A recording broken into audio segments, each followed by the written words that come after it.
കാലമാണ് തീരുമാനിക്കുന്നത് നമ്മൾ ആരൊക്കെയാണ് നമ്മുടെ ജീവിതത്തിൽ കണ്ടുമുട്ടുക എന്നത് തീരുമാനിക്കുന്നതാണ്. കാലമാണ് തീരുമാനിക്കുന്നത്. അപ്പൊ നമ്മൾ ഒന്നിച്ച് കണ്ടുമുട്ടുന്നു.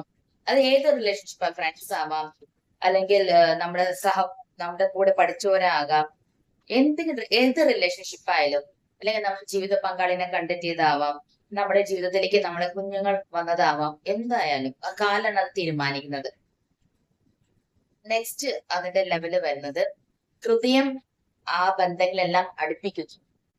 ആ കഴിയില് നമ്മൾ ഒന്നിച്ചു റൂഫിന്റെ അടിയിൽ കഴിയുമ്പോൾ അത് ഹൃദയത്തിൽ നമ്മൾ ഒന്നിക്കുമ്പോഴാണ് ആ ബന്ധത്തിന് കൂടുതൽ ഒരു മീനിങ് ഉണ്ടാവുന്നത്, അർത്ഥവത്താകുന്ന ബന്ധങ്ങൾ അർത്ഥവത്താകുന്നത് അപ്പോഴാണ്.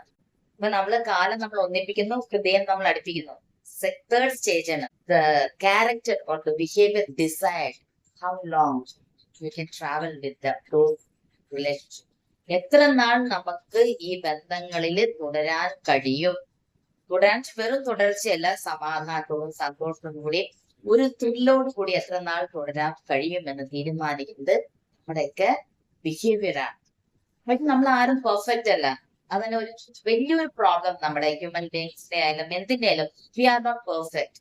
എല്ലാവർക്കും കുറവുകളും പോരായ്മകളും ധാരാളമുണ്ട്. അപ്പൊ ഈ കുറവുകളും പോരായ്മകളും എന്ത് വെച്ച് നികത്താൻ പറ്റാം? നമുക്ക് നികത്താൻ പറ്റുന്ന ഒരു കാര്യം മാത്രമേ ഉള്ളൂ, സ്നേഹം. സ്നേഹം സർവ്വ സഹിക്കുന്നു, ക്ഷമിക്കുന്നു, എല്ലാത്തിനും കൂട്ടി നിൽക്കും സ്നേഹം. ഞാൻ തെറ്റുകൾക്കെല്ലാം പറയുന്ന കേട്ടോ, പോരായ്മകളുണ്ട്. ഈ സ്നേഹത്തിന്റെ അഭാവമാണ് ഇപ്പോൾ കാണുന്ന ഡിവോഴ്സുകളുടെയും പിന്നെ ലിവിങ് ടുഗദർ റിലേഷൻഷിപ്പിന്റെ എല്ലാം പിന്നിൽ കൂടുതൽ. ഇതാണ് എൻ്റെ ഒരു അഭിപ്രായം.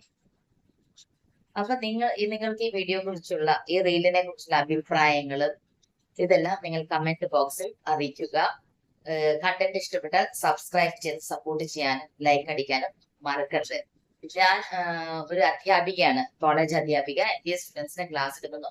ഇപ്പൊ കറന്റ് വർക്ക് ചെയ്യുന്നത് Vijay institute of management, Dindigul.